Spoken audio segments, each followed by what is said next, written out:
Hello friends, जय श्री कृष्णा। तो हम कंपनी लॉ का सेकंड डे का लेक्चर स्टार्ट कर रहे हैं। बट सबसे पहले अपनी वही बात थी कि अपन डे फर्स्ट पर प्रीवियस डे पर जो भी पढ़ा है सबसे पहले उसे रिवाइज करेंगे। तो हम रिवाइज करेंगे। सबसे पहले हमने कल क्या पढ़ा था। हमने स्टार्ट किया था ग्रुप फर्स्ट का पेपर सेकंड, है ना। ग्रुप फर्स्ट का पेपर सेकंड स्टार्ट किया था जिसका नाम है कंपनी लॉ एंड प्रैक्टिस। तो हमने देखा था कि कंपनी एक बिजनेस ऑर्गेनाइजेशन होती है जो कि बनाई जाती है किसी भी लीगल बिजनेस को करने के लिए। कंपनी एक बिजनेस ऑर्गेनाइजेशन होती है जो बनाई जाती है किसी भी लीगल बिजनेस को करने के लिए। एंड कंपनी के रिलेशनशिप में जो भी बिजनेस हो रहे हैं, कंपनी के रिलेशनशिप में जो भी एक्टिविटीज हो रही है, उन्हें रेगुलेट करने के लिए, उन्हें कंट्रोल करने के लिए, उन्हें मैनेज करने के लिए जो रूल्स एंड रेगुलेशंस बनाए गए हैं, जो सेट ऑफ प्रिंसिपल्स बनाए गए हैं, जो मॉरल एथिक्स और वैल्यू बनाई गई है, उन्हें हम कहते हैं कंपनी लॉ। यार लॉ का मतलब यही होता है कि यार कोई ना कोई प्रॉब्लम होती है और उस प्रॉब्लम का सॉल्यूशन देने के पर्पज से ही लॉ बनाया जाता है। जैसे हमने देखा था, अगर सोसाइटी में क्राइम ही ना हो तो पुलिस की जरूरत ही नहीं है। अगर सोसाइटी में क्राइम ही ना हो तो क्रिमिनल लॉ की भी नीड नहीं है। बट होते हैं, वो प्रॉब्लम है एक बहुत बड़ी। तो उस प्रॉब्लम का सॉल्यूशन देने के पर्पज से क्रिमिनल लॉ बनाया गया है जिसका नाम है भारतीय न्याय संहिता। तो उसी तरह से जब हम कंपनी बनाकर बिजनेस कर रहे हैं, हमारा बिजनेस कंपनी के रूप में चलेगा, तो यार सभी व्यक्ति कंपनी बना रहे हैं तो सभी मॉरली काम करें, इथिकली काम करें, सही काम करें। इसके लिए कॉमन प्रोविजंस होना जरूरी है। इसके लिए कॉमन रूल्स एंड रेगुलेशंस होना जरूरी है। तो कंपनी जो भी बिजनेस कर रही है उस बिजनेस को रेगुलेट करने के पर्पज से जो लॉ बनाया गया है, रूल्स एंड रेगुलेशंस बनाए गए हैं, एथिक्स बनाए गए हैं, उसे हम बोलते हैं कंपनी लॉ। अब जो कंपनी लॉ है वो केवल कंपनीज के ऊपर एप्लीकेबल होता है। मैंने नई चीज आपको अभी तक कुछ नहीं बताई, ये हम सब कल पढ़ चुके हैं। मैं केवल आपको रिकॉल करवा रहा हूं कल अपन ने क्या किया था। वो बहुत जरूरी होता है। हम प्रीवियस डे का लेक्चर 5 से 7 मिनट में रिकॉल करेंगे, बट बिलीव मी वो बहुत जरूरी है। फिर हमने देखा था हमारा कंपनी लॉ का जो पेपर है वो 2 पार्ट में डिवाइडेड है। पार्ट फर्स्ट जिसका 60 मार्क्स का वेटेज है, पार्ट सेकंड जिसका 40 मार्क्स का वेटेज है। पार्ट फर्स्ट के अंदर बेसिक प्रिंसिपल एंड कॉन्सेप्ट दिए हैं, कंपनी से related basic principle and concept दिए हैं जिनका वेटेज है 60 मार्क्स का। पार्ट सेकंड जिसमें कंपनी के एडमिनिस्ट्रेशन एंड मीटिंग से रिलेटेड प्रोविजंस दिए हैं जिसका वेटेज है 40 मार्क्स का। तो यार कंपनी के बेसिक प्रिंसिपल और कॉन्सेप्ट से रिलेटेड कौन से प्रोविजन हो सकते हैं? तो जैसे चैप्टर फर्स्ट है जिसमें कंपनी की डेफिनेशन दी है, कंपनी के कैरेक्टरिस्टिक्स बताई है, बेसिक चीजें बताई है, फिर टाइप्स ऑफ कंपनीज बताया गया है, मेमोरेंडम आर्टिकल क्या होते हैं ये डिफाइन किया गया है, फिर कंपनी जब लोन लेती है तो वो किस तरह से लोन के अमाउंट को सिक्योर्ड कर सकती है चार्ज क्रिएट करके, ये बताया है। जब कंपनी अपने प्रॉफिट में से अपने शेयर होल्डर को हिस्सा देना चाहती है, मतलब डिविडेंड देना चाहती है, तो वो डिविडेंड कैसे देगी ये बताया गया है। देन बेसिक चीजें कि शेयर्स कैसे इशू करते हैं, शेयर्स कितने तरीके के होते हैं, डिबेंचर्स क्या होते हैं, मेंबर्स क्या होते हैं, वो सारी बेसिक चीजें हमें दी है पार्ट फर्स्ट में। तो पार्ट फर्स्ट में करीबन 10.5 चैप्टर अपने को पढ़ना है। एक पूरा चैप्टर इंस्टीट्यूट सिलेबस से हटा चुका है और एक आधा चैप्टर हटा चुका है, सब कल डिस्कस किया था। फिर जो पार्ट सेकंड है, पार्ट सेकंड के अंदर हमें क्या दिया हुआ है? तो बोले यार कंपनी का एडमिनिस्ट्रेशन कैसे होगा, पहला तो एडमिनिस्ट्रेशन करेगा कौन, कैसे होगा, कंपनी जो भी डिसीजन लेती है कंपनी के बिहाफ पर डिसीजन लेगा कौन, क्योंकि कंपनी तो आर्टिफिशियल पर्सन है, वो खुद से तो डिसीजन ले नहीं पाएगी, उसके बिहाफ पर डिसीजन लेगा कौन, बोर्ड ऑफ डायरेक्टर और शेयर होल्डर। अब बोर्ड ऑफ डायरेक्टर और शेयर होल्डर डिसीजन कहां लेते हैं, बोले अपनी मीटिंग में लेते हैं। तो यार उनकी मीटिंग कैसे होती है ये बताया गया है अपने को। एंड पार्ट सेकंड के अंदर हमारे पास कुल मिलाकर 6 चैप्टर हैं। हाँ, पहले 7 हुआ करते थे, अब वो कितने रह गए हैं, 6 चैप्टर रह गए हैं। एक चैप्टर इस दुनिया से नहीं, सिलेबस से आईसीएसआई ने हटा दिया है, मतलब वो प्रोविजन आज भी है, आपको फाइनल में पढ़ने को मिलेगा, बट एग्जीक्यूटिव के सिलेबस से आईसीएसआई ने उसे हटा दिया है। बहुत शुक्रगुजार हैं हम आईसीएसआई के, उन्होंने ऐसा किया। फिर यहां तक की कहानी हमने कल देख ली है, अब हम आगे स्टार्ट कर रहे हैं। ठीक है, यहां तक कोई डाउट?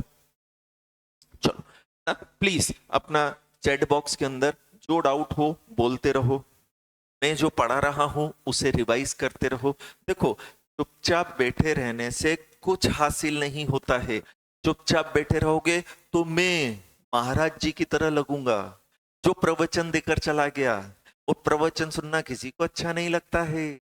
तो प्रवचन अच्छे होते हैं लेकिन जब हम उसमें एक्टिवली पार्टिसिपेट करें, एंड एक्टिवली पार्टिसिपेट करने के लिए मेरे बच्चे बोलते रहना जरूरी है, रिवाइज करते रहना जरूरी है। एक दिन करके तो देखो यार, मजा आएगा, याद होगी चीजें अच्छे से। चले अब अपन आगे का लेक्चर स्टार्ट करते हैं।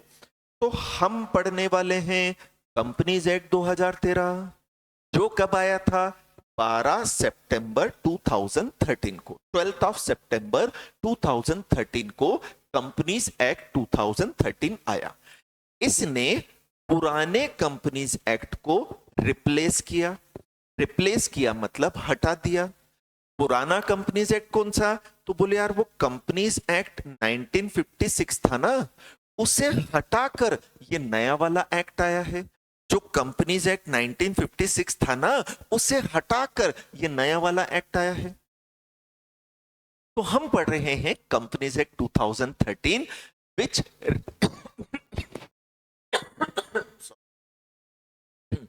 which replaced old companies act, वो 1956 के अंदर आया था। नया कंपनीज एक्ट जो हम पढ़ने वाले हैं, इसके जितने प्रोविजंस हैं, इसके जितने प्रोविजंस हैं वो 29 चैप्टर्स में डिवाइडेड हैं। इनमें 470 सेक्शंस हैं, इनमें 7 शेड्यूल। अब यार तुम शेड्यूल बोल दो, स्केड्यूल बोल दो, जो तुम्हें समझ में आए बोल दो। एक अमेरिकन इंग्लिश होती, एक अंग्रेजों की इंग्लिश होती, इंग्लैंड वाली, यूके वाली, और एक हमारी इंग्लिश होती। नहीं, यूएसए वाले बोलते हैं हम हमारा प्रोनाउंसिएशन अलग रखेंगे, इंग्लैंड वाले बोलते हैं हम प्रोनाउंस अलग करेंगे, यूएसए वाले बोलते हैं हम प्रोनाउंसिएशन करेंगे, ये बोलते हैं हम प्रोनाउंस अलग करेंगे। तो हम भी पीछे नहीं रहते हैं। यूएसए वालों ने बोला हमारी पॉपुलेशन ज्यादा है तो हम हमारे हिसाब से इंग्लिश बोलेंगे। अंग्रेजों ने बोला हमारी पॉपुलेशन कम है लेकिन अंग्रेजी हमने बनाई तो हम बोलेंगे। और अगर यार पॉपुलेशन का खेल है तो सबसे ज्यादा पॉपुलेशन तो अपने यहाँ है ना, हम हमारे हिसाब से बोले। तो आप शेड्यूल बोलो, स्केड्यूल बोलो, जो बोलना है बोलो, मतलब एक ही है। अब गुरु ये बताओ कि चैप्टर होता क्या है, सेक्शंस होते क्या हैं, शेड्यूल होता क्या है। आपने ये तो बता दिया कि एक्ट या लॉ का मतलब क्या है, हमने ये तो पढ़ लिया कि एक्ट या लॉ का मतलब क्या है। तो क्या पढ़ा हमने कि लॉ मतलब सेट ऑफ प्रिंसिपल्स होते हैं, रूल्स एंड रेगुलेशन होते हैं, मॉरल एथिक्स होती है, मॉरल वैल्यूज होती हैं, जो कि उस पर्सन्स के राइट्स एंड ऑब्लिगेशन को, एक्टिविटीज को कंट्रोल करती हैं जिनके ऊपर एक्ट एप्लीकेबल हो रहा है। तो ये तो आपने लॉ बोल दिया यार। अब आप ये भी तो बताओ कि चैप्टर्स क्या हैं, सेक्शंस क्या हैं, शेड्यूल क्या है। तो सबसे पहले अब है ना, लॉ हमने बना दिया, एक्ट हमने बना दिया, अब उसमें बहुत सारे प्रोविजंस हैं और उन प्रोविजंस को एक साथ तो मैं नहीं दे सकता, उनको एक साथ तो नहीं ठूस सकता, तो मैंने उनको छोटे छोटे पार्ट्स में डिवाइड कर दिया। मैंने पूरे एक्ट के प्रोविजन को छोटे छोटे पार्ट में डिवाइड कर दिया और उन छोटे छोटे पार्ट को ही क्या कहा जाता है, सही पकड़े हैं, सेक्शन कहा जाता है। क्या मतलब, और यार मैंने कंपनीज एक्ट बना दिया। अब कंपनीज एक्ट में डेफिनेशन भी दे दी कंपनी की, शेयर्स के बारे में भी बता दिया, टाइप्स ऑफ कंपनीज भी बता दिया। तो क्या इन सारी चीजों को एक ही पैराग्राफ में ठूस दूं क्या? नहीं, ऐसा करना ठीक नहीं, समझने में बहुत दिक्कत होती। तो जितने प्रोविजन हैं कंपनीज एक्ट के अंदर, जितनी बकवास की गई है, उन्हें छोटे छोटे पार्ट के अंदर डिवाइड कर दिया है, टॉपिक को ध्यान में रखकर, मैटर को ध्यान में रखकर। और उन छोटे छोटे पार्ट को ही क्या कहा जाता है, सेक्शंस कहा जाता है। तो यार सेक्शन और कुछ नहीं है, जो लॉ के सारे प्रोविजन हैं उनका छोटे छोटे पार्ट में डिवीजन दिया गया है। सेक्शन और कुछ नहीं है, जो लॉ के प्रोविजन हैं, जो बहुत सारे प्रोविजन लॉ के अंदर हैं, उन्हें मैंने छोटे छोटे पार्ट में डिवाइड कर दिया है, उनके टुकड़े कर दिए हैं, उनकी मोटी मोटी कर दी है। वो कहलाता है मेरे बच्चे सेक्शन। तो बच्चे सेक्शन मतलब क्या हुआ? बोले यार सेक्शन मतलब ये हुआ कि पूरे एक्ट के जो प्रोविजन हैं एक ही पैराग्राफ में देने के बजाय टॉपिक के बेसिस पर छोटे छोटे पार्ट में मैंने डिवाइड कर दिया और हर पार्ट अपना क्या कहलाता है, एक सेक्शन। तो हमने देखा कि भाई सेक्शन मतलब क्या, तो हमने बोल दिया ये क्या हुआ, part of law. Very good, क्या हुआ बेटा, ये पार्ट ऑफ लॉ, जो क्या करा है हमने, स्मॉल पोर्शन के अंदर डिवाइड कर दिया है, स्मॉल पार्ट के अंदर डिवाइड कर दिया है। तो हम पढ़ एक्ट रहे हैं, हम पढ़ लॉ रहे हैं, उसमें काफी सारे प्रोविजन हैं, काफी सारी चीजें हैं जिन्हें छोटे छोटे पार्ट में डिवाइड कर दिया है और हर पार्ट अपने आप में क्या कहलाता है, सेक्शन कहलाता है। तो इस तरह से कंपनीज एक्ट के जितने प्रोविजन हैं हमने उन्हें बिल्कुल सही बोला आपने 470 पार्ट में डिवाइड कर दिया है। मतलब 470 क्या है आपके पास, सेक्शंस हैं। Am I clear? Indori language में बोलूं तो आपको समझ में आ रहा है भाई, सेक्शन मतलब क्या हुआ, बोले एक्ट को हमने छोटे छोटे पार्ट में डिवाइड कर दिया है, एक्ट की हमने मोटी मोटी कर दी है, छोटे छोटे पार्ट में डिवाइड कर दिया है, वो क्या कहलाता है बेटा, सेक्शन कहलाता है यार। अब ये जितने भी सेक्शंस हैं, ये जितने भी सेक्शंस हैं, हमने फर्दर इन सेक्शन के साथ खिलवाड़ किया, फर्दर इन सेक्शन के साथ हमने थोड़ा सा और एक्सपेरिमेंट किया, हमने इन सेक्शंस की ग्रुपिंग कर दी, हमने इन सेक्शंस के ग्रुप्स बना दिए और उस ग्रुप को क्या बोलते हैं, चैप्टर।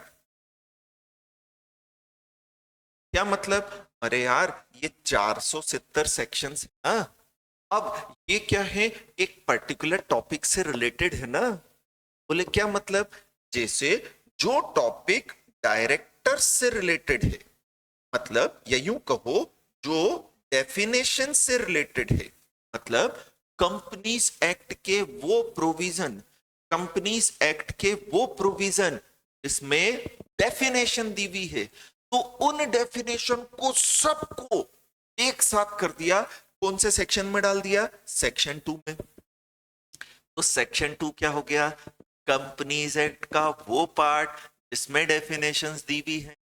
सेक्शन 2 क्या हो गया, कंपनीज एक्ट का वो पार्ट जिसमें डेफिनेशंस दी गई है, सेक्शन 2 हो गया वो। इसके अंदर केवल डेफिनेशंस मिलेगी अपने को। अब क्या बोले यार, डायरेक्टर से रिलेटेड प्रोविजंस हैं। बोले क्या मतलब, डायरेक्टर्स के अपॉइंटमेंट के रिलेशनशिप में प्रोविजन कि कैसे डायरेक्टर का अपॉइंटमेंट होगा, डायरेक्टर की क्वालिफिकेशंस के रिलेशनशिप में प्रोविजन कि किस व्यक्ति को डायरेक्टर बनाया जा सकता है। तो ऐसे सेक्शन जो किससे रिलेटेड है बेटा, डायरेक्टर से रिलेटेड है। बोलो बोलो बोलो बोलो, ऐसे सेक्शन जो किससे रिलेटेड है बेटा, डायरेक्टर से रिलेटेड हैं, उन सबको मैंने उठाकर एक साथ कर दिया। उन सबको मैंने उठाकर क्या कर दिया बेटा, एक साथ कर दिया। तो उसे हमने क्या बोल दिया, चैप्टर रिलेटेड विद डायरेक्टर। आपको समझ में आया? सबसे पहले मैंने कंपनीज एक्ट के जितने प्रोविजंस थे उन्हें छोटे छोटे पार्ट में डिवाइड कर दिया। अरे आप कौन हो तो करने वाले, अरे भैया मैंने मतलब लॉ बनाया है। लॉ कौन बनाती है, गवर्नमेंट बनाती है। लॉ कौन बनाती है, गवर्नमेंट बनाती है। तो गवर्नमेंट ने क्या किया कि जो कंपनीज एक्ट के प्रोविजन थे उन्हें छोटे छोटे पार्ट में डिवाइड करके उनका नाम रख दिया सेक्शंस। फिर जो सेक्शन एक टॉपिक से रिलेटेड थे, एक पर्टिकुलर मैटर से रिलेटेड थे, उनकी ग्रुपिंग कर दी। तो कहने का मतलब ये 470 सेक्शंस जो हैं, ये 470 सेक्शंस जो हैं, इनके ग्रुप बना दिए और ग्रुप को अपन क्या बोलते हैं, चैप्टर्स। एंड ऐसे 29 ग्रुप्स बना दिए, मतलब 29 चैप्टर्स हमें देखना है। तो जैसे मैंने आपको बोला ना कि कंपनी सेट में 29 चैप्टर्स हैं। तो चैप्टर मतलब क्या हुआ, ग्रुप ऑफ सेक्शन। चैप्टर मतलब क्या हुआ, ग्रुप ऑफ सेक्शन जो एक पर्टिकुलर टॉपिक से रिलेटेड होते हैं और उन्हें एक साथ देने के पर्पस से उनकी ग्रुपिंग कर दी जाती है, की हेडिंग दे दी। तो हमने भी यही किया कंपनीज एक्ट के अंदर।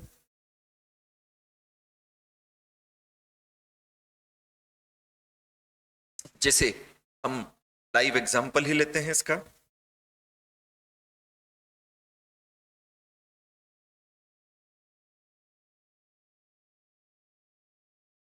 है ना। अब ये क्या है, जब हम नोट्स पढ़ेंगे तो जैसे रहेगा चैप्टर नंबर 6। चैप्टर मतलब क्या बोला, ग्रुप ऑफ सेक्शंस होते हैं। तो ग्रुप ऑफ सेक्शन में सेक्शन कहां से कहां तक हो गए, 77 से लेकर 87। अब चैप्टर एक पर्टिकुलर टॉपिक से रिलेटेड होता है। पर्टिकुलर टॉपिक कौन सा हो गया, रजिस्ट्रेशन ऑफ चार्जेस। मतलब अगर मुझे चार्ज क्या होता है, क्यों क्रिएट किया जाता है, उसी से रिलेटेड कंपनीज एक्ट के प्रोविजन देखने हैं, तो मैं क्या करूंगा, मैं वो चैप्टर ढूंढूं जिसका नाम क्या हो, चार्ज। मुझे अगर कंपनीज एक्ट में डायरेक्टर से रिलेटेड प्रोविजन देखने हैं, तो मैं क्या करूं, मैं वो चैप्टर ढूंढूं जिसका टाइटल, टाइटल मतलब नाम, टाइटल मतलब हेडिंग, टाइटल मतलब नाम, हेडिंग क्या जा रहा हो, डायरेक्टर। तो मैं वो चैप्टर ढूंढूं जिसका टाइटल क्या हो, डायरेक्टर, तो वो क्या हो जाएगा, डायरेक्टर से रिलेटेड। जैसे अभी हमने बोला कि हमारा कंपनी लॉ का मॉड्यूल पार्ट सेकंड जो है वो कंपनी के मैनेजमेंट और एडमिनिस्ट्रेशन से रिलेटेड है। तो बेटा 470 सेक्शंस में से, 470 सेक्शंस में से वो सेक्शंस जो कंपनी के मैनेजमेंट और एडमिनिस्ट्रेशन से रिलेटेड हैं, वो प्रोविजन जो कंपनी के मैनेजमेंट और एडमिनिस्ट्रेशन से रिलेटेड हैं, उन्हें इकट्ठा किया, उनकी ग्रुपिंग कर दी और उस ग्रुप का नाम दे दिया चैप्टर, नंबर दे दिया उसका, बोले चैप्टर 7। तो हम जो बोल रहे हैं कंपनीज एक्ट 29 चैप्टर्स में डिवाइडेड है, तो बोले इसका मतलब क्या, बोले पहले तो जितने सारे प्रोविजन थे उन्हें सेक्शंस में डिवाइड किया, मतलब छोटे छोटे पार्ट बना दिए। फिर वो सेक्शंस जिस पर्टिकुलर टॉपिक से रिलेटेड थे तो उस पर्टिकुलर टॉपिक से रिलेटेड सारे सेक्शंस को जोड़ा एक बार में और उन्हें जोड़ जाड़ कर क्या नाम दे दिया, चैप्टर नाम दे दिया। तो चैप्टर 7 जो है, जो मैनेजमेंट और एडमिनिस्ट्रेशन से रिलेटेड है, ये ग्रुप ऑफ सेक्शन है 88 से लेकर 122। तो 88 सेक्शन से लेकर 122 तक के सेक्शंस जो हैं वो रिलेटेड हैं कंपनी के मैनेजमेंट और एडमिनिस्ट्रेशन से। मतलब अगर मुझे 470 सेक्शंस में से ये ढूंढना है कि कंपनी के मैनेजमेंट वाले प्रोविजन कहां दिए हैं, मेरे बच्चे मैं सबसे पहले क्या उठाऊंगा, वो लिस्ट जिसमें चैप्टर्स का नाम लिखा है। चैप्टर्स का नाम मतलब चैप्टर का टाइटल, चैप्टर का नाम मतलब चैप्टर का हेडिंग। तो जिस चैप्टर का हेडिंग क्या दिखेगा मुझे, बोले मैनेजमेंट एंड एडमिनिस्ट्रेशन, तो मेरे बच्चे मुझे समझ में आ जाएगा क्या, यहां जो सेक्शंस दिए हैं इसमें मुझे मैनेजमेंट के बारे में पढ़ने को मिलेगा। मुझे अगर कंपनी के डायरेक्टर से रिलेटेड प्रोविजन पढ़ना है ना, मुझे अगर कंपनी के डायरेक्टर से रिलेटेड प्रोविजन पढ़ना है तो यार मैं वो चैप्टर ढूंढूं जिसका टाइटल क्या है, डायरेक्टर। मैं वो चैप्टर ढूंढूं जिसका टाइटल क्या है, डायरेक्टर। तो मुझे डायरेक्टर से रिलेटेड क्या मिल जाएंगे, सारे प्रोविजंस मिल जाएंगे यार।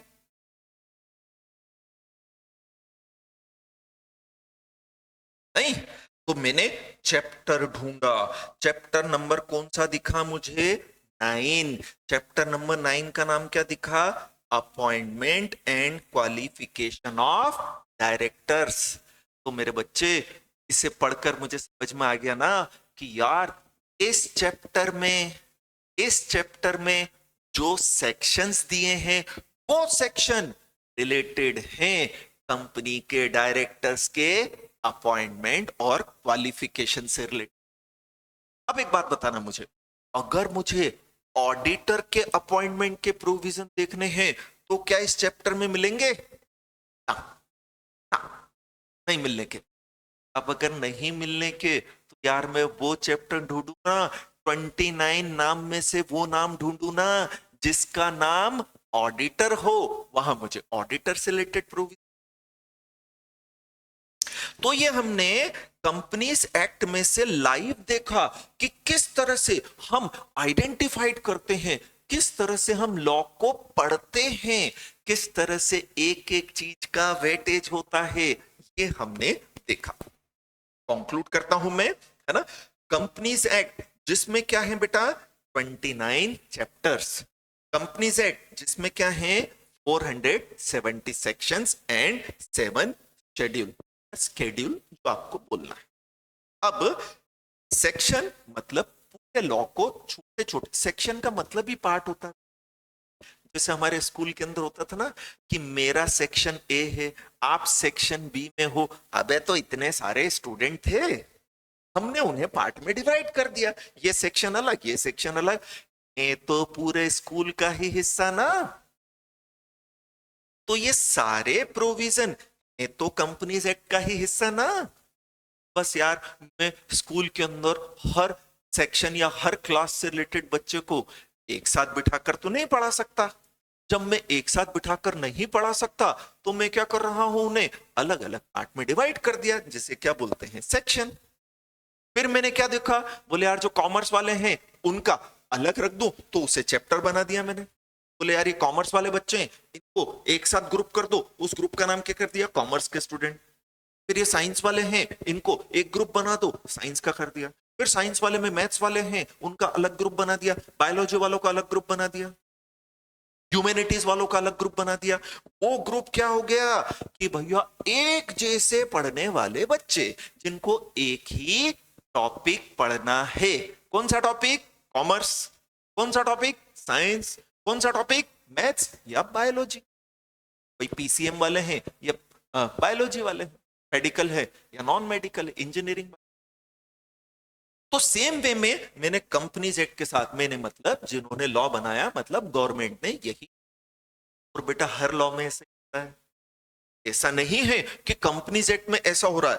हर एक्ट के प्रोविजन सेक्शंस में डिवाइडेड होते हैं, फिर उन सेक्शन की ग्रुपिंग करके क्या बना दिया जाता है, चैप्टर। फिर बोले यार ये शेड्यूल क्या होता है, स्केड्यूल क्या होता है जो आप बोल रहे हैं। अब बोले शेड्यूल मतलब क्या, लिस्ट होती, लिस्ट मतलब क्या, बोले यार है ना जिसमें मेन प्रोविजन नहीं है एक तरह से, बट प्रोविजन की फर्दर डिटेल दी जाती है, प्रोविजन की फर्दर डिटेल दी जाती है। जैसे कंपनीज एक्ट का शेड्यूल फर्स्ट जो है उसमें memorandum of association and article of association के फॉर्मेट दिए हैं, मेमोरेंडम ऑफ एसोसिएशन और आर्टिकल ऑफ एसोसिएशन के फॉर्मेट्स दिए हैं। अब क्या बोले यार जब मैं कंपनी का इनकॉर्पोरेशन करूंगा तो मुझे मेमोरेंडम एंड आर्टिकल बनाने पड़ेंगे, और memorandum and article companies act के प्रोविजंस के अकॉर्डिंगली होना चाहिए। तो मैं उन को शेड्यूल फर्स्ट के अंदर मेमोरेंडम आर्टिकल के फॉर्मेट को दे रहा हूं। मेमोरेंडम आर्टिकल से रिलेटेड प्रोविजन तो मैंने सेक्शंस में दे दिए, बट जो फॉर्मेट्स थी, डिटेल्स थी, जो मैं प्रोविजन का हिस्सा नहीं मान रहा हूं, जिसमें रेगुलरली चेंज होता रहता है, मैंने उठाकर शेड्यूल में रख दिया। जैसे कंपनीज एक्ट का शेड्यूल सेकंड है डेप्रिसिएशन से रिलेटेड। अरे डेप्रिसिएशन ना सुना लग रहा है वर्ड, कि सुना सुना लग रहा है, तब कान वाला सुना कि सन्नाटे वाला सुना, कान वाला सुना लग रहा है ना। तो डेप्रिसिएशन, तो हमने बोला यार हमारी असेट्स के ऊपर क्या लगाना पड़ता है, बोले यार डेप्रिसिएशन लगाना पड़ता है। अब डेप्रिसिएशन से रिलेटेड प्रोविजन कि हर असेट्स पर डेप्रिसिएशन लगाना है, ये प्रोविजन दे दिए सेक्शंस के अंदर, बट कौन सी असेट्स पर कितना डेप्रिसिएशन लगाना है, डब्ल्यूडीबी से लगाना है, एसएलएम से लगाना है, रेट ऑफ डेप्रिसिएशन क्या होगी, वो उठाकर शेड्यूल सेकंड के अंदर। जैसे एक एग्जांपल बोल लेते हैं, आप सीएसई में सीएसआर कॉर्पोरेट सोशल रिस्पॉन्सिबिलिटी पढ़कर आए हो। हाँ आपने पढ़ा है, सीएसआर पढ़ा है, सेक्शन 135 पढ़ा था ना सीएसीईटी में। अरे जो मेरे से सीएसीईटी पढ़े उनको तो मैंने ही पढ़ाया है ना। तो सीएसआर के अंदर क्या था, तो बोले यार वो एक्टिविटीज थी, जो प्रोग्राम्स थे, प्रोजेक्ट थे, तो मुझे पब्लिक इंटरेस्ट में चलाने पड़ेंगे। सीएसआर के अंदर क्या था, तो बोले वो एक्टिविटीज थी, प्रोग्राम्स थे, प्रोजेक्ट थे, तो मुझे पब्लिक इंटरेस्ट में चलाने पड़ेंगे। ये 135 में मतलब सेक्शन के अंदर लिख दिया। अब बोले कौन से प्रोग्राम चलाऊं, कौन से प्रोजेक्ट चलाऊं पब्लिक इंटरेस्ट के अंदर, तो उन प्रोग्राम और प्रोजेक्ट का नाम सेक्शन में देने के बजाय मैंने उसकी एक लिस्ट बनाई, और वो लिस्ट कहां दे दी, शेड्यूल 7 में, जो किससे रिलेटेड है, सीएसआर से। ये बताता है कि भाई सीएसआर के पर्पस से आप ये प्रोग्राम, ये प्रोजेक्ट, ये एक्टिविटीज कर सकते हो। तो सिंपल वर्ड में शेड्यूल एक्ट का ही पार्ट होता है। शेड्यूल के अंदर वही प्रोविजन होते हैं जो एक्ट के प्रोविजन से कनेक्टेड है। बट यार सेक्शन में मैं इतनी डिटेल देना नहीं चाहता हूं, तो उसको उठाकर मैं कहां रख देता हूं, शेड्यूल के अंदर। बट शेड्यूल है एक्ट का ही पार्ट। क्लियर हुआ यहां तक, ऑल क्लियर हो गया? बोलते जाओ, जितना बोलते जाओगे, जितना रिवाइज करते जाओगे मेरे बच्चे, आप ही का फायदा होगा, नहीं होगा। चलो, तो अब क्या बोला अपने को कि कंक्लूड करते हैं इस पॉइंट को, फिर आगे बढ़ते हैं अपन कि यार कंपनी से 29 चैप्टर्स में डिवाइडेड है। चैप्टर मतलब ऑफ सेक्शंस होता है जो एक पर्टिकुलर टॉपिक से रिलेटेड है। सेक्शन मतलब एक्ट के प्रोविजन को छोटे छोटे पार्ट में मैंने डिवाइड कर दिया है। एंड शेड्यूल मतलब लिस्ट होती है उन इंफॉर्मेशन की जो लॉ मेकर्स शेड्यूल में सेक्शन में देना नहीं चाहते हैं, तो उन्होंने उसे उठाकर शेड्यूल में रख दिया। फिर जो पुराना हमारा कंपनीज एक्ट था, जो कंपनीज एक्ट 1956 था, जिसे हमने रिपील किया बच्चे, उसमें 658 सेक्शंस थे और कंपनीज एक्ट नए वाले में 470 सेक्शंस हैं। बोले यार ऐसा क्यों कर दिया? तो यार वो जो सेक्शंस उस समय हुआ करते थे जिनकी नीड 1956 में थी, बट लग रहा है कि 2013 में उनकी नीड नहीं है, उसको हटा दिया। कई सारे सेक्शंस को कंसोलिडेट कर दिया, इकट्ठा कर दिया और रिफाइन करके कंपाइल करके 658 सेक्शंस को 470 कंसोलिडेट कर दिया। फिर प्रेसिडेंट की कंसेंट मिली थी हमारे कंपनी एक्ट को 29 अगस्त 13 को। यार ये क्या चीज, कंसेंट, प्रेसिडेंट की कंसेंट क्यों ले रहा हूं मैं, है ना? तो बच्चे आपने CA/CET में पढ़ा होगा, चलो मैंने तो पढ़ाया ही है और नहीं तो मैं बता रहा हूं यार। देखो बार बार बोलने का ये मतलब कि भाई आपने नहीं पढ़ा है, जस्ट मेरा केवल ये पर्पस होता है कि थोड़ा सा उसको भी रिकॉल करो, उसको कनेक्ट करो कि बेटा आप CA/CET में जो पढ़े हो, आप एग्जीक्यूटिव में जो पढ़ोगे, आप फाइनल में जो पढ़ोगे, सब एक ही है, सब इंटरकनेक्टेड ही तो है। तो हम हमारी पुरानी मेमोरी को खत्म ना करें, इसलिए बेटा मैं रेफरेंस देता रहता हूं। इसका मतलब ये नहीं होगा कभी भी कि मैं ये बोलूं कि मैंने तुमको CA/CET में ये पढ़ा दिया था तो अब एग्जीक्यूटिव में नहीं पढ़ाऊंगा, या मैं ये बोलूं प्रोफेशनल पढ़ाते समय कि मैंने एग्जीक्यूटिव में ये पढ़ा दिया था तो अब प्रोफेशनल में नहीं पढ़ाऊंगा। ऐसा कोई मतलब नहीं होता है। जस्ट मैं आपको रिकॉल करवाना चाहता हूं, बेटा मेमोरीज को रिकॉल करना चाहिए, तो बस मैं रिकॉल करवाना चाहता हूं। देखो ये चीज ऐसी थी, अपन ने देखी थी, अब तो भी रिकॉल करो और अब अपनी पुरानी यादों को ताजा करो और नई यादों के साथ आगे बढ़ जाओ। तो हमने देखा था कि गवर्नमेंट के 3 ऑर्गन्स होते, मतलब गवर्नमेंट के 3 बॉडी पार्ट्स होते हैं।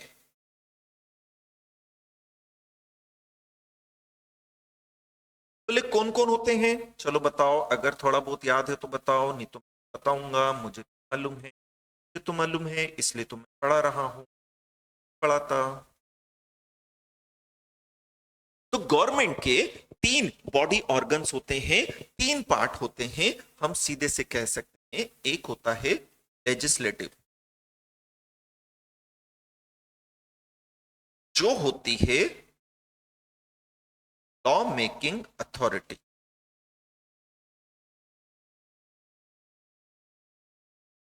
जिसका काम लॉ बनाना होता है। दूसरे होते हैं एग्जीक्यूटिव, या एडमिन भी कहा जाता है जिन्हें, एडमिनिस्ट्रेटिव अथॉरिटी भी कहते हैं जिन्हें, जिनका काम लॉ का इंप्लीमेंटेशन होता है।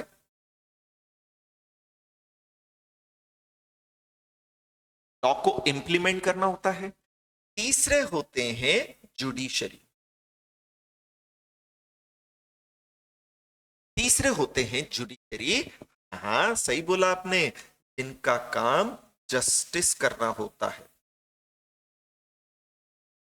जिनका काम डिस्प्यूट को, हाँ हाँ बिल्कुल सही बोला आपने, डिस्प्यूट को सॉल्व करना होता है।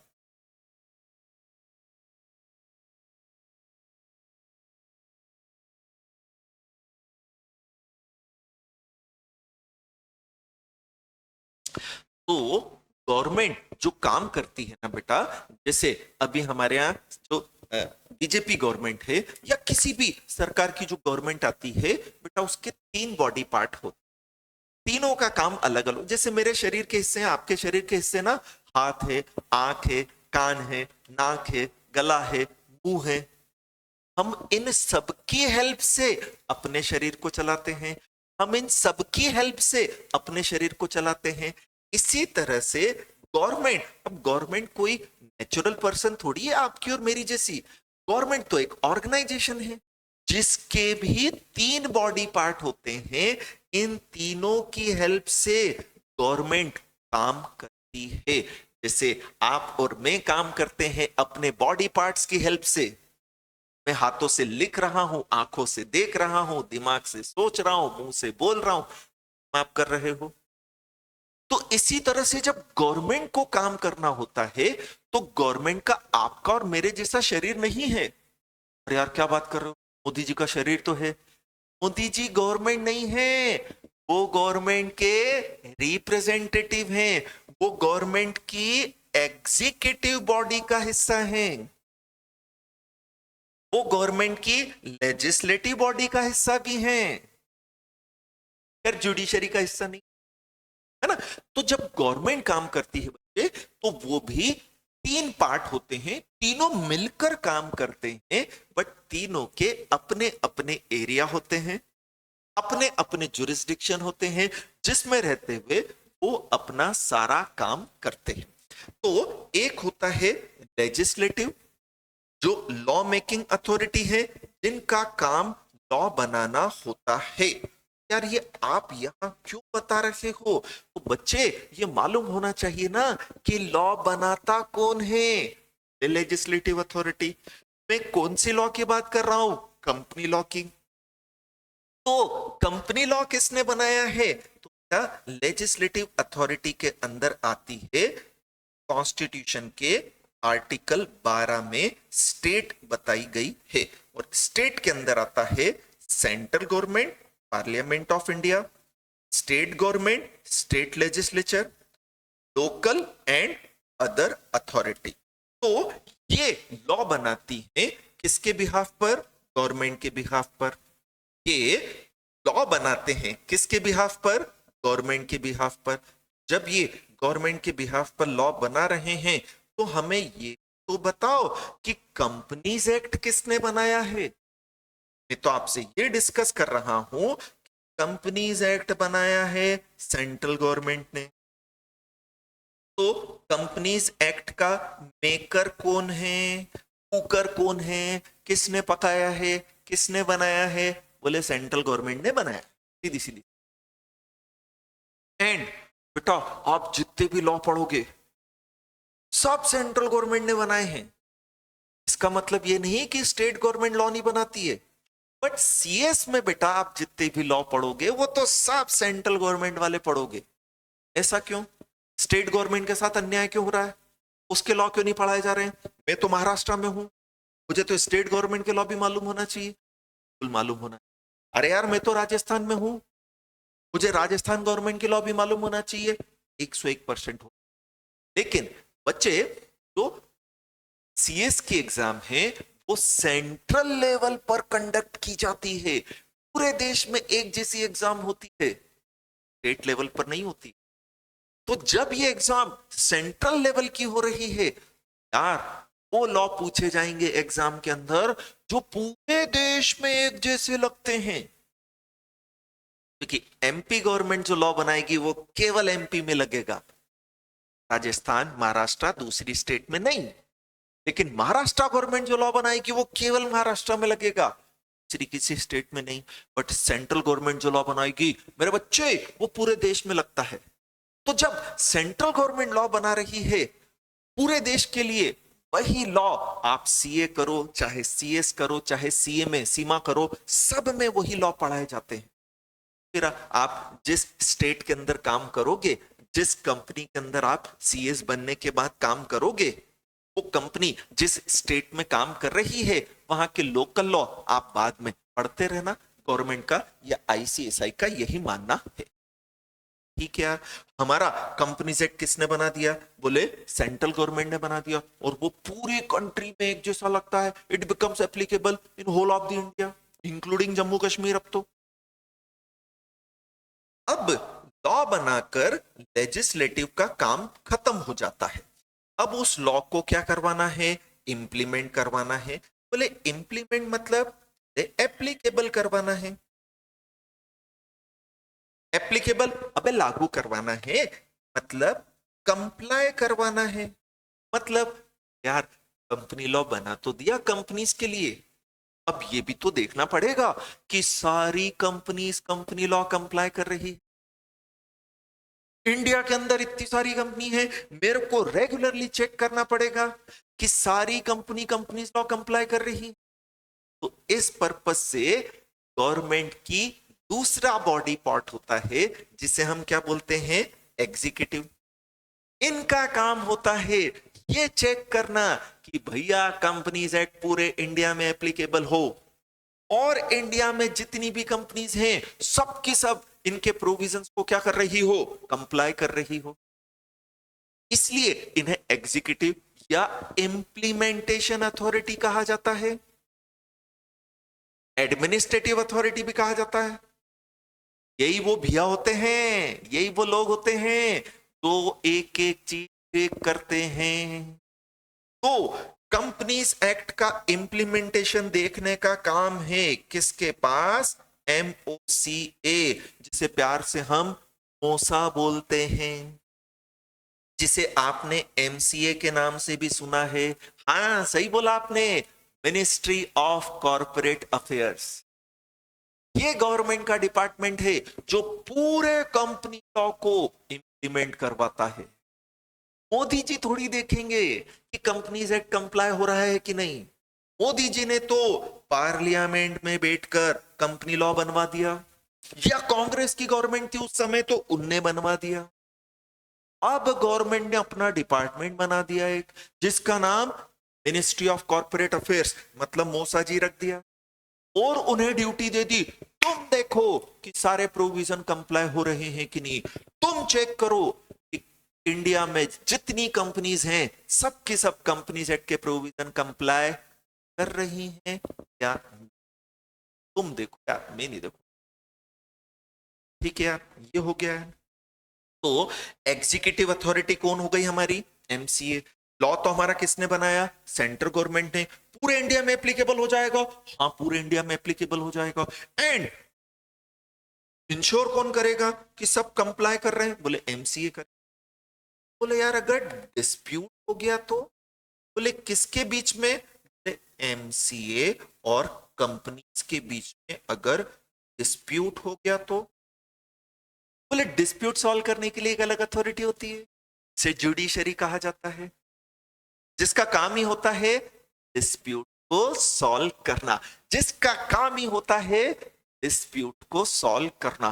तो बच्चे वो सारे डिस्प्यूट को सॉल्व करते हैं। बिल्कुल सही बोला आपने। कौन होते हैं ये, कोर्ट होते हैं, जिनका काम ही है जो भी झगड़े लफड़े हो रहे हैं उनको निपटाना। तो अपने जज साहब होते हैं, करते ही यही है, आ जाओ झगड़ा करके मेरे पास, मैं निपटाऊंगा।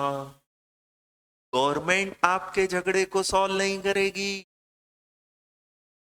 एग्जीक्यूटिव अथॉरिटी आपके डिस्प्यूट को सॉल्व नहीं करेगी, क्योंकि ये काम जुडिशरी का है, और वही आपके डिस्प्यूट सॉल्व करके यार उससे करा लेते हैं, हमारा क्या जा रहा है। फिर अब होता क्या है यार कि जैसे हमारे एक्ट के लिए बोल दिया सेंट्रल गवर्नमेंट ने बनाया, फिर एक्ट को इंप्लीमेंट करने के लिए अलग अथॉरिटी बना दी, उसी तरह से डिस्प्यूट को सॉल्व करने के लिए, कंपनीज एक्ट से रिलेटेड डिस्प्यूट को सॉल्व करने के लिए, कंपनीज एक्ट से रिलेटेड डिस्प्यूट को सॉल्व करने के लिए, इधर ध्यान लगाओ, कंपनीज एक्ट से रिलेटेड डिस्प्यूट को सॉल्व करने के लिए हमने क्या किया, तो बोले हमने अपने खुद के कोर्ट बना दिए, अपने खुद की जुडिशियल अथॉरिटी बना दी, जिसे क्वासी जुडिशियल अथॉरिटी कहा जाता है।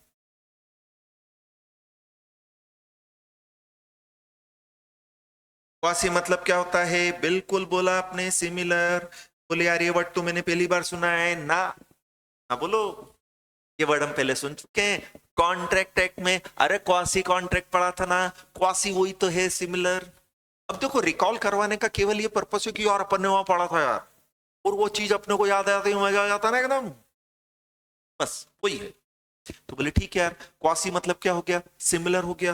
तो ये हमारी जुडिशियल अथॉरिटी की कंपनीज एक्ट ने अपनी खुद की जुडिशियल अथॉरिटी बनाई है, कौन? NCLT, national company law appellate tribunal, है ना? क्या नाम है बेटा? National company law appellate tribunal. यही हमारा कोर्ट है, बट केवल कंपनीज एक्ट के पर्पज से। हाँ हाँ, यही हमारा कोर्ट है बच्चे, ध्यान से सुन, यही हमारा कोर्ट है। काहे के लिए? कंपनीज एक्ट के पर्पज से। अरे यही हमारे डिस्प्यूट को सॉल्व करेगा। मैं वो नॉर्मल कोर्ट में नहीं जाऊंगा जहां लगती है तारीख पे तारीख, तारीख पे तारीख, वो तारीख पे तारीख।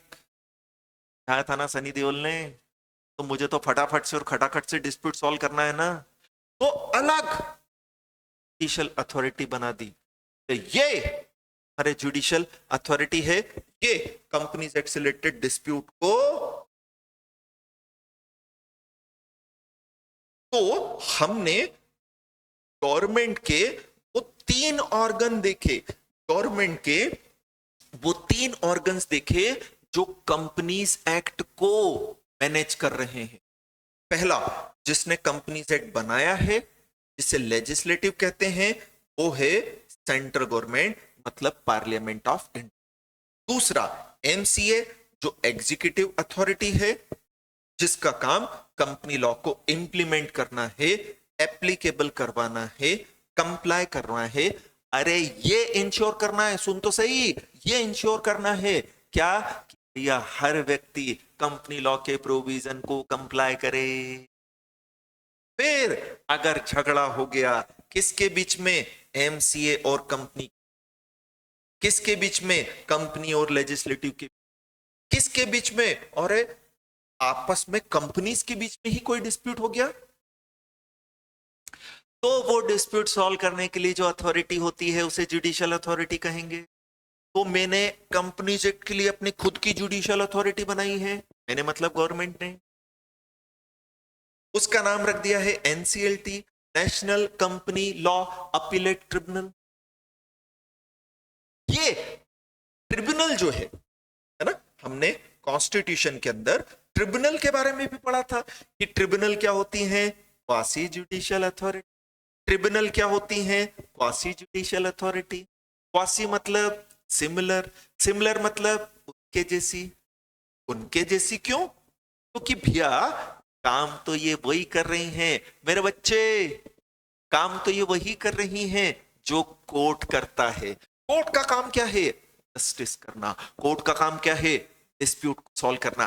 तो ये भी तो सॉल्व कर रही, और अगर ये भी डिस्प्यूट ही सॉल्व कर रही हैं तो इसीलिए कोर्ट के जैसी है, और इनका नाम कोर्ट ही है, सिमिलर टू कोर्ट ही है। तो ऐसा ना हो कि कंपनीज एक्ट से रिलेटेड डिस्प्यूट सॉल्व करने के लिए मैं नॉर्मल कोर्ट में जाऊं, जूते चप्पल घिस जाए मेरे, तारीख पे तारीख और तारीख पे तारीख और तारीख पे तारीख लगती रहे। समझाया ना सनी देओल ने यार, दामिनी। तो बोले यार अलग से हमने क्या बना दी? ये अथॉरिटी। हम कंपनीज एक्ट का एकदम छोटी एबीसीडी से पढ़ना चालू कर रहे हैं। एबीसीडी से शुरुआत करें, वो भी छोटी वाली से, फिर बड़ी पढ़ेंगे, कर्सिव राइटिंग भी देखेंगे, है ना? अब ये समझना मेरे बच्चे, इन पे क्वेश्चन नहीं आएगा, लेकिन मेरे को तो बाल की खाल निकालनी है। मैं तो एक एक प्रोविजन डिटेल में पढ़ूं, एक एक प्रोविजन प्रॉपर तरीके। ये तो मुझे 4.5 महीने लगेंगे सिलेबस खत्म करने में, बट यार सेटिस्फेक्शन साथ खत्म करूंगा यार, एकदम मतलब बिल्कुल प्रॉपर तरीके। तो इसलिए हमने बोला कि भैया ये प्रेसिडेंट की असेंट मिली, क्योंकि पार्लियामेंट की अप्रूवल हो जाती है, तो पार्लियामेंट की अप्रूवल के बाद हमें किसकी अप्रूवल लगती है? प्रेसिडेंट की। तो 29 अगस्त 2013 को कंपनीज एक्ट को प्रेसिडेंट ने अप्रूव किया, और प्रेसिडेंट ने बोला कि 12 सितंबर 2013 से एक्ट एप्लीकेबल होगा, कमेंस होगा, मतलब हमारी इंदौरी लैंग्वेज में बोलें तो चल्लू होगा। ठीक है, आगे बढ़ू मैं, है ना? फिर क्या?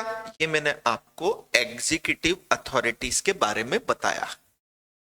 तो पहले मैंने जनरल बताया, अब मैं कंपनीज एक्ट से रिलेटेड स्पेसिफिकली टॉकिंग करूंगा। पहले आपने किसके बारे में टॉका?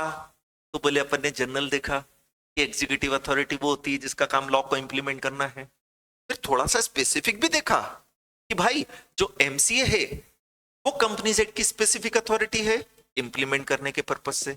अब मैं एमसीए की डिटेल देख रहा हूं तो एग्जीक्यूटिव बॉडी या एडमिनिस्ट्रेटिव अथॉरिटी वो होती है जिसका काम लॉ को इंप्लीमेंट करना होता है। एंड वो सेंट्रल गवर्नमेंट ने अथॉरिटी बनाई है 3 लेवल पर। सेंट्रल लेवल पर है अपने मोसा जी, है ना, जो प्यार से या ब्रीफ में एमसी होता है, प्यार से हम मोसा बोलते हैं, मिनिस्ट्री ऑफ कॉर्पोरेट अफेयर्स, है ना, जो कब पैदा हुआ 2006 में। यार किसी बात कर रहे हो, कंपनी एक्ट तो 2013 में आया, ये 2006 में कैसे पैदा हो गया? मेरे बच्चे कंपनी एक्ट तो 1956 में भी था, तब भी तो इसी तरह की अथॉरिटी थी ना। बट कंपनीज एक्ट 1956 की जो अथॉरिटी थी वो तो डोसा थी। डोसा बोले तो department of company affairs, dosa बोले तो डिपार्टमेंट ऑफ कंपनी अफेयर्स। फिर जब 2006 में कंपनीज एक्ट में पूरा कंप्यूटराइजेशन हो गया, डिजिटलाइजेशन हो गया, सारी चीजें ऑनलाइन होने लग गई, डोसा का नाम बदलकर मोसा रख दिया।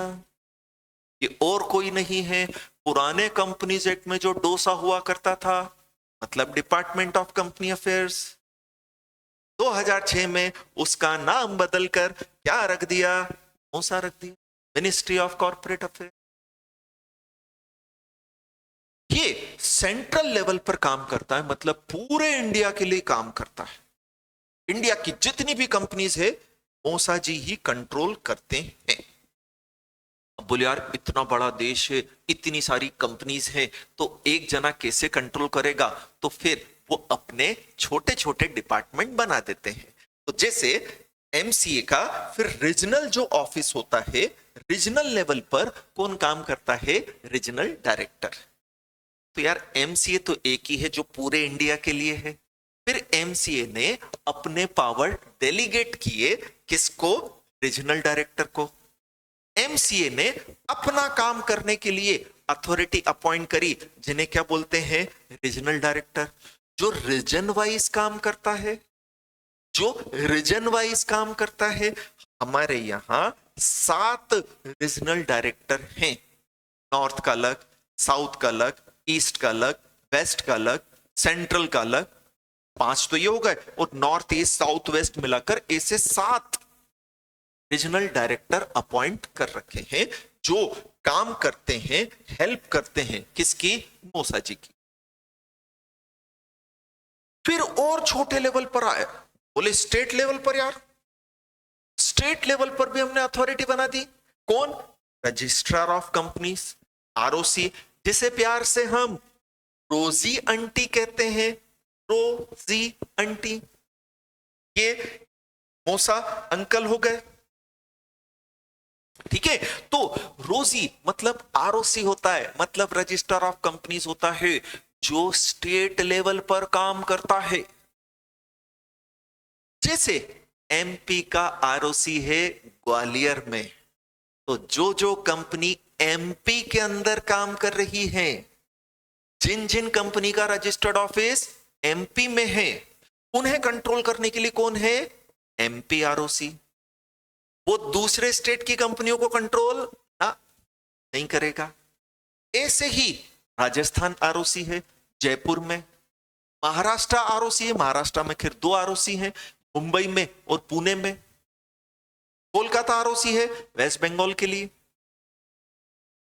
हर स्टेट का अपना एक आरओसी है। 2 स्टेट ऐसी हैं जिनमें 2-2 आरओसी है, तमिलनाडु और महाराष्ट्र। तमिलनाडु में 2 आरओसी है, चेन्नई में और कोयंबटूर में।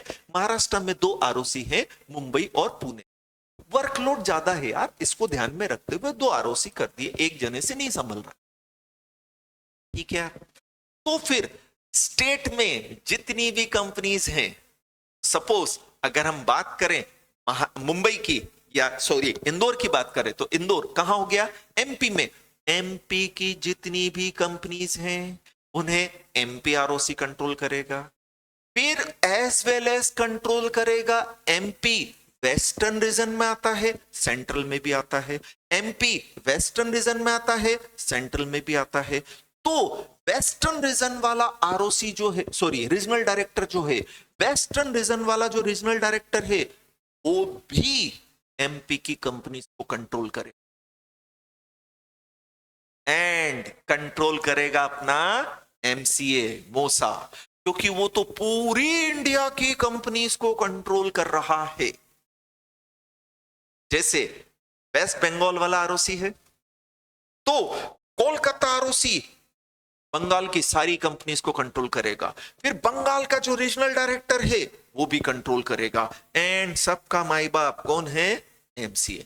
तो इस तरह से एग्जीक्यूटिंग अथॉरिटी हमारी 3 लेवल पर मिलेगी। सेंट्रल लेवल पर एमसीए है, फिर रीजनल लेवल पर रीजनल डायरेक्टर है एंड आरओसी है स्टेट लेवल पर।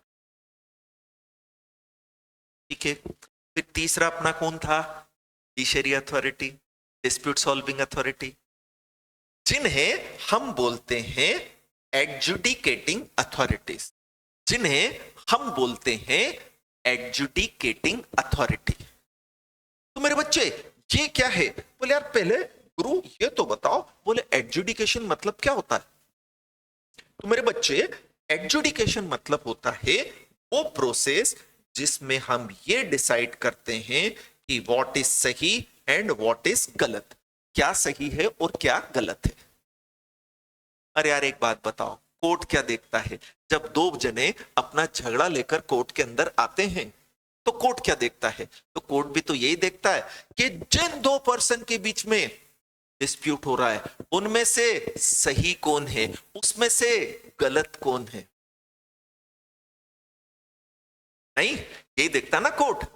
तो यार वो कोर्ट तो है ना जनरल टर्म होती है, कोर्ट तो है ना जनरल टर्म होती है हर एक्ट में, क्योंकि हम उन्हें कोर्ट नहीं बुला सकते तो हमने उनका अलग नाम दे दिया है जिन्हें बोलते हैं एडजुडिकेटिंग अथॉरिटीज।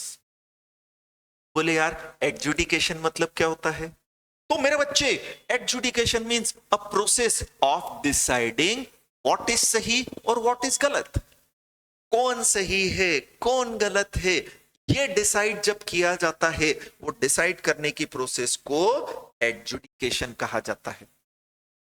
जैसे आरओसी बोल रहा है कि रिलायंस कंपनी ने प्रोविजन का नॉन कंप्लायंस किया है, आरओसी ने इतना बड़ा लांछन लगा दिया रिलायंस कंपनी पर, तुमने प्रोविजन का नॉन कंप्लायंस किया है। रिलायंस बोल रही है हमने कुछ नहीं किया है, आरओसी बोल रहा है तुम्ही ने किया है, दोनों के बीच में झगड़ा हो गया है। अब डिस्प्यूट सॉल्व करने मैं नॉर्मल कोर्ट के पास नहीं जाऊंगा, क्योंकि कंपनीज एक्ट से रिलेटेड डिस्प्यूट है, तो इस डिस्प्यूट को सॉल्व करने के लिए मैं आऊंगा एडजुडिकेटिंग अथॉरिटी कंपनीज एक्ट वाली, जो कौन है, हाँ सही बोला, NCLT, national company law tribunal. अब हम NCLT देखेगा आरओसी सही है या रिलायंस कंपनी सही है, दोनों अपने अपने सबूत रखेंगी और तमाम सबूतों, हालातों और गवाहों को मद्देनजर रखते हुए NCLT ये डिसाइड करेगा कि कौन सही है। अगर NCLT को लगता है रिलायंस ने प्रोविजन कंप्लाई किए तो बोल देगा रिलायंस सही है, आरओसी गलत है। NCLT को लगता है नहीं रिलायंस ने प्रोविजन कंप्लाई नहीं किए हैं, बोल देगा आरओसी सही है। NCLT को लगेगा कैसे, तो बोले एविडेंसेस के बेसिस पर, सारी चीजें किसके बेसिस पर लगेगी, एविडेंसेस के बेसिस पर लगेगी। ठीक है, डिसाइड कर लेंगे, कोई दिक्कत। तो ये जो प्रोसेस NCLT चलाएगा ये डिसाइड करने के लिए हु इज सही हु इज गलत, ये प्रोसेस कहलाती है एडजुडिकेशन। एंड जो एडजुडिकेशन करता है, जो एडजुडिकेशन करता है उससे एडजुडिकेटिंग अथॉरिटी कहा जाता है, जो एडजुडिकेशन करता है उसे एडजुडिकेटिंग अथॉरिटी कहा जाता है।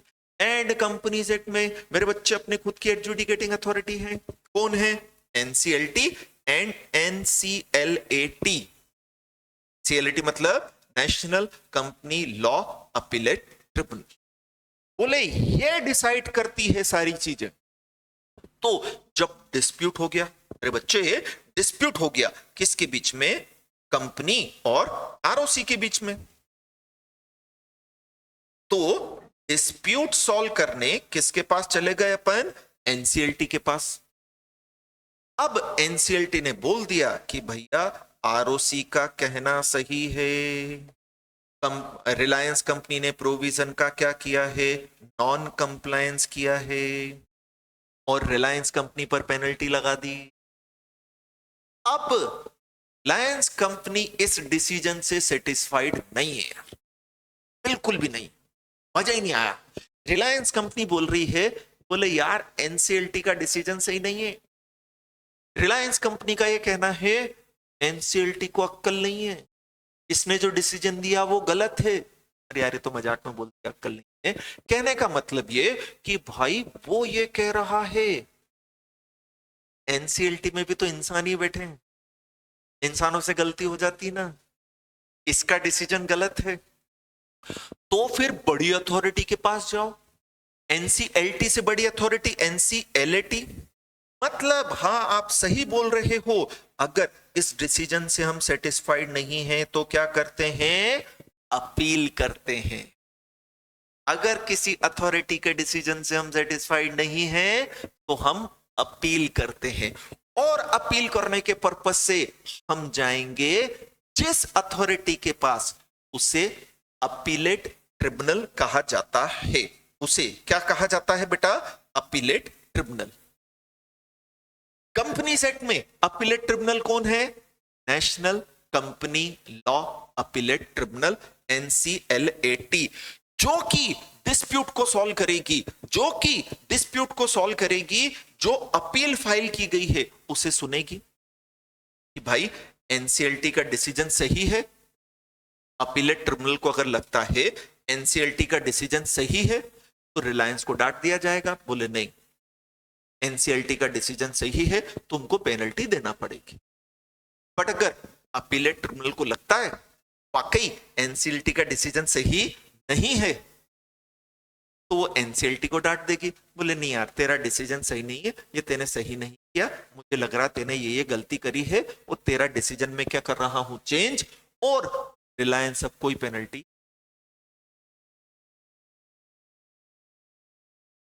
बेटा इस तरह से हमारे एक्ट में सारी अथॉरिटी है ना? इस तरह से हमारे एक्ट की भी 3 अथॉरिटी है। कौन कौन है? लेजिस्लेटिव मतलब लॉ मेकिंग अथॉरिटी, जो सेंट्रल गवर्नमेंट है जिसने लॉ बना दिया, फर्दर जो रूल्स एंड रेगुलेशंस होंगे वो भी सेंट्रल गवर्नमेंट बनाएगी। सेंट्रल गवर्नमेंट के बिहाफ पर ये काम कौन करती है बेटा? Parliament of India. दूसरा, फिर सेंट्रल गवर्नमेंट ने लॉ एग्जीक्यूट करने के पर्पस से इंप्लीमेंट करने के लिए अथॉरिटी बनाई एमसीए। तो एमसीए सेंट्रल लेवल पर कौन हो गया? एमसीए। बोलते जाना बेटा प्लीज, मेरे साथ रिवाइज करते जाओ, मजा आएगा, देखो यार, है ना? और फिर स्टेट लेवल पर आरओसी, और रीजनल लेवल पर कौन है? Regional director. 7 regional director at present and 25 ROC हैं एट प्रेजेंट इंडिया में। फिर डिस्प्यूट सॉल्व करने के लिए जो प्रोसेस चलाई जाती है उसे एडजुडिकेशन कहते हैं, और जो एडजुडिकेशन करता है वो एडजुडिकेटिंग अथॉरिटी है। और हमारे यहां 2 एडजुडिकेटिंग अथॉरिटी है, एनसीएलटी और एनसीएलएटी। डिस्प्यूट सॉल्व एनसीएलटी करेगा, अपील सुनने का काम एनसीएलएटी का है। कंक्लूड करते हैं आज का लेक्चर। उम्मीद है आपको लेक्चर पसंद आया होगा। जो भी डाउट है आप बोलें प्लीज। शक्ति है, राजश्री है, राम कुमार है ना, और वेदांत है, कनक है। बेटा जो भी आज के लेक्चर में डाउट है प्लीज बोलो, मैं डाउट सॉल्व कर देता हूं, नहीं तो अपन कंक्लूड करते हैं। एसबीआईएल वाली मैडम आ जाएगी, फिर जेआईजीएल में वापस आ जाऊंगा आपसे मिलने। बट प्लीज बोलो यार, चुप मत बैठो यार। देखो क्या है कि बोलते रहने से सारी चीजें अच्छी रहती, सारी प्रॉब्लम सॉल्व होती। तो एनी डाउट? राम कुमार कुछ बोलने की कोशिश कर रहा है?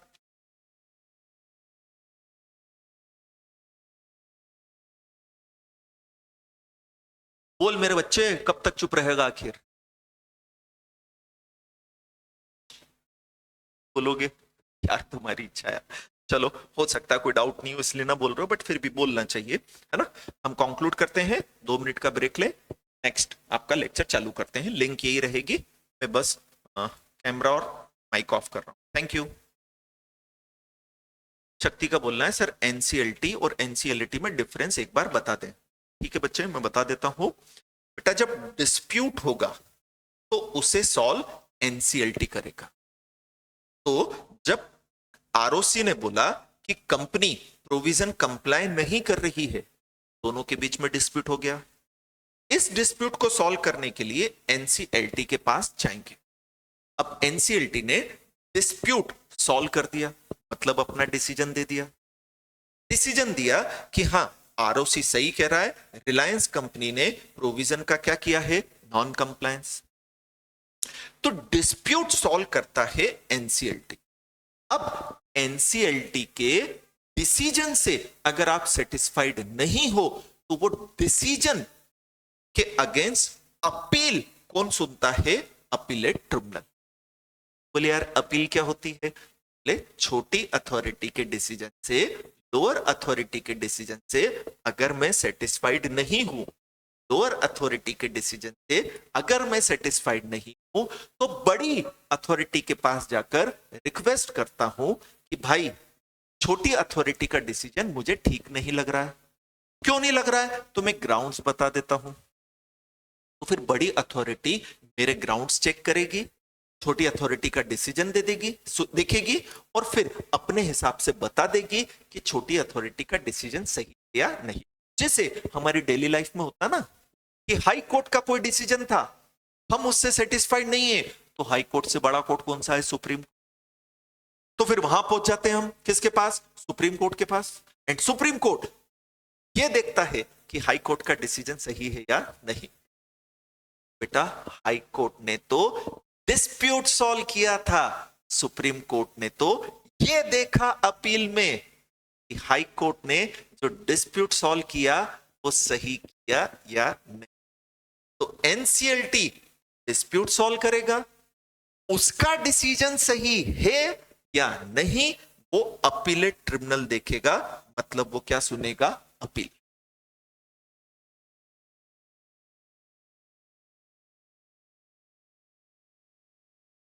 अबे यार कबाड़े हो गए मैंने वॉइस बंद कर दी थी और पूरी कहानी सुना दी। चलो वापस बता देता हूं, मुझे लगा था तुम डाउट नहीं पूछ रहे हो तो मैंने वॉइस बंद कर दी। वापस बता देते हैं, है ना? चलो देखें तो एनसीएलटी जो होता है उसका काम डिस्प्यूट सॉल्व करना होता है। जब फर्स्ट टाइम दो पर्सन्स के बीच में झगड़े होते हैं, डिस्प्यूट होते हैं, तो वो डिस्प्यूट सॉल्व करने के लिए एनसीएलटी के पास आते हैं। अब एनसीएलटी अपना डिसीजन दे देगा, दोनों के बीच के झगड़े को सॉल्व कर देगा। तो भाई एनसीएलटी भी तो इंसान ही है, उसमें भी तो इंसान ही बैठे हैं, उनका डिसीजन सही भी हो सकता है, गलत भी हो सकता है। तो क्यों ना उनके डिसीजन को एक बड़े पर्सन से अपन चेक करवा लें, क्यों ना उनके डिसीजन को एक बड़ी अथॉरिटी से चेक करवा लें।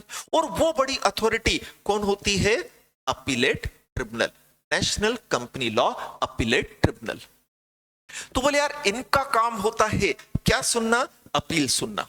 इनका काम होता है क्या सुनना, अपील सुनना। बोले यार अपील सुनना मतलब क्या होता है? तो बोले if anyone is not satisfied with the decision delivered by lower authority, if anyone is not satisfied with the decision delivered by lower authority, then he may approach to higher authority, he may approach to higher authority। जैसे यार district court होता है ना normally, अब अगर उसने कोई झगड़ा सॉल्व किया है, डिस्प्यूट सॉल्व किया है जिससे डिस्प्यूटेड पार्टी सेटिस्फाइड नहीं है, तो यार डिस्ट्रिक्ट कोर्ट से बड़ा हाई कोर्ट ले लो, अभी डिस्ट्रिक्ट कोर्ट से बड़ा हाई कोर्ट, हम हाई कोर्ट के पास चले जाएंगे। कि डिस्ट्रिक्ट कोर्ट ने ये जो डिसीजन दिया है ये मेरे को इस ग्राउंड पर सही नहीं लग रहा है। आप बड़े हो डिस्ट्रिक्ट कोर्ट से, आपके पास एक्सपीरियंस ज्यादा है, तो आप चेक करो कि इसका डिसीजन सही है या नहीं। ऐसे ही बेटा हाई कोर्ट अगर कोई डिसीजन देता है तो हाई कोर्ट से बड़ा सुप्रीम कोर्ट हो जाता है, हम सुप्रीम कोर्ट के पास चले जाते हैं, देखो यार तुम बड़े हो, सुप्रीम कोर्ट आप बड़े हो, है ना, ये छोटा है, मुझे लग रहा है इसका डिसीजन इस ग्राउंड पे सही नहीं है, आप चेक करो। तो यहां national company law appellate tribunal बड़ी अथॉरिटी है। National company law appellate tribunal बड़ी अथॉरिटी है किसके कंपैरिजन में? नेशनल कंपनी लॉ ट्रिब्यूनल के। ट्रिब्यूनल के कंपैरिजन में अपीलेट ट्रिब्यूनल बड़ी अथॉरिटी है। ट्रिब्यूनल का काम डिस्प्यूट सुनना है, तो अगर आरओसी ने बोला कि कंपनी ने प्रोविजन कंप्लाई नहीं किए हैं तो इस झगड़े को सुनेगा कौन? ट्रिब्यूनल। बट अगर आरओसी या कंपनी ट्रिब्यूनल के डिसीजन से सेटिस्फाइड नहीं है तो वो अपील करने जाएंगे अपीलेट ट्रिब्यूनल के पास। तो बिल्कुल क्लियर है, ट्रिब्यूनल का काम डिस्प्यूट सुनना होता है, अपीलेट ट्रिब्यूनल का काम अपील सुनना होता है। ट्रिब्यूनल जब डिसीजन दे देता है उससे अगर आप सेटिस्फाइड नहीं हो तो आप जाते हो अपीलेट ट्रिब्यूनल के पास। क्लियर है बेटा? शक्ति, वेदांत,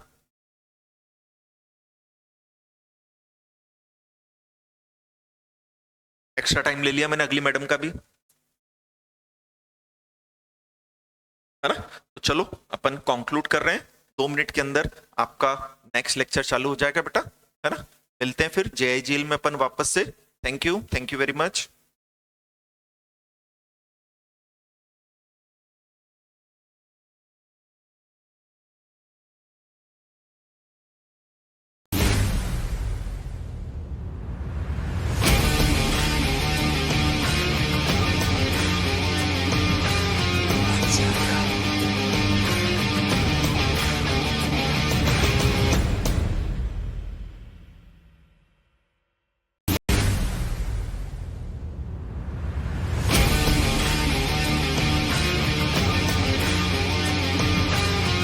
Yeah.